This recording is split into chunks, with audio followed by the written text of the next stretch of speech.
Assalamualaikum warahmatullahi wabarakatuh. Salam, Om Swastiastu, Namo Buddhaya, salam kebajikan, salam sejahtera untuk kita semua. Perkenalkan, nama saya Muhammad Ramadan Fadilah, bersama rekan saya Indah Kumalasiwi dari kelompok 1, akan membagikan video presentasi dari hasil diskusi kami mengenai materi pengembangan strategi pembelajaran sejarah. Oke, langsung saja ke videonya.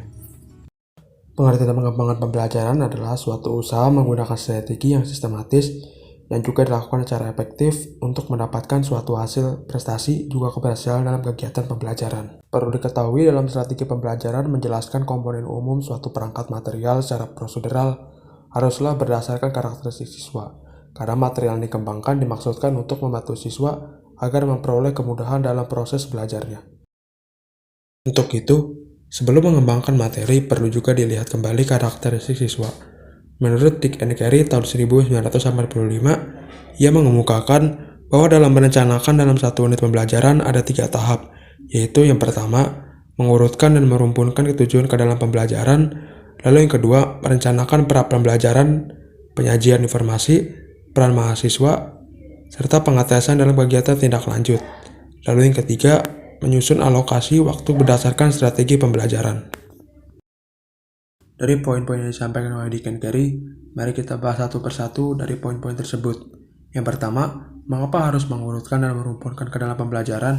Karena strategi pembelajaran merupakan hasil nyata yang digunakan untuk mengembangkan material pembelajaran, menilai material yang ada, merevisi material, dan merencanakan kegiatan pembelajaran. Dengan mengurutkan tujuan ke dalam pembelajaran, dapat membuat pembelajaran dapat lebih bermakna bagi si para pembelajar.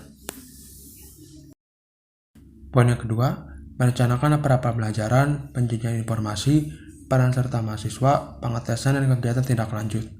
Mengapa harus ada kegiatan pra pembelajaran? Kegiatan pra pembelajaran dianggap penting karena dapat memotivasi anak didik atau siswa untuk mempelajari mata kuliah perencanaan pembelajaran. Misalnya di samping juga dapat memotivasi, mereka akan mendapatkan petunjuk yang sesuai untuk mencapai tujuan pembelajarannya.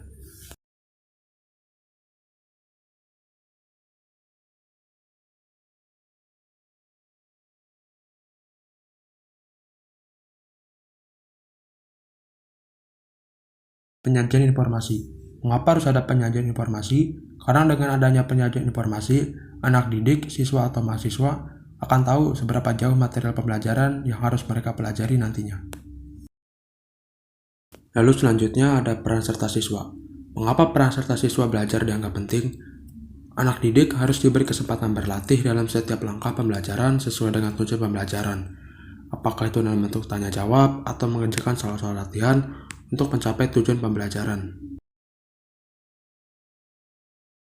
Kertas-kertas kerja, baik perorangan maupun kelompok, setelah diberikan komentar atau penilaian oleh dosen, dikembalikan sebagai umpan balik untuk mereka terhadap apa yang telah mereka kerjakan. Demikian juga halnya dengan keterlibatan pembelajaran dalam hal pemberian umpan balik, tugas-tugas anak didik akan mempengaruhi terhadap perolehan.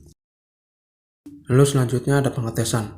Untuk keperluan pengetesan ada 4 macam tes acuan patokan yang dapat digunakan, yaitu yang pertama ada tes tingkah laku masukan, yang kedua ada protes, ada tes tisipan, dan keempat ada pasca tes. Mengapa? Untuk pengetesan keempat macam tes acuan patokan tersebut perlu dilakukan, karena sesuai dengan fungsinya akan memberikan umpan balik bagi pengajar untuk memperbaiki aspek-aspek yang perlu diperbaiki nantinya ketika mengajar selanjutnya.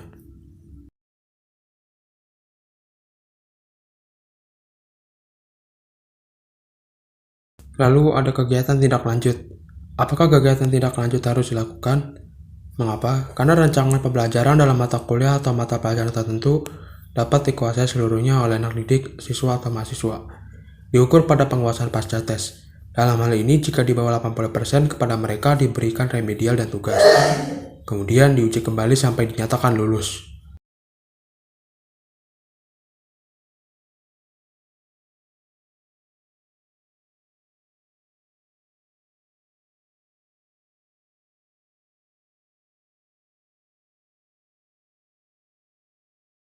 Lalu poin yang terakhir ada, mengapa harus ada penetapan alokasi waktu?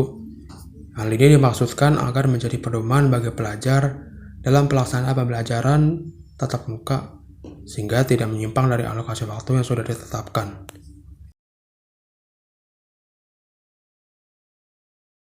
Itulah yang dapat saya sampaikan mengenai strategi pengembangan pembelajaran. Strategi pengembangan pembelajaran diperlukan untuk mencapai proses pendidikan yang lebih baik. Tujuan dari pendidikan sendiri, apa yang dikutip oleh Tan Malaka, yaitu untuk mempertajam kecerdasan, memperkukuh kemauan, serta memperhalus perasaan. Demikian dari saya, Muhammad Ramadan, dan Indah Kumalasiwi. Terima kasih. Wassalamualaikum warahmatullahi wabarakatuh.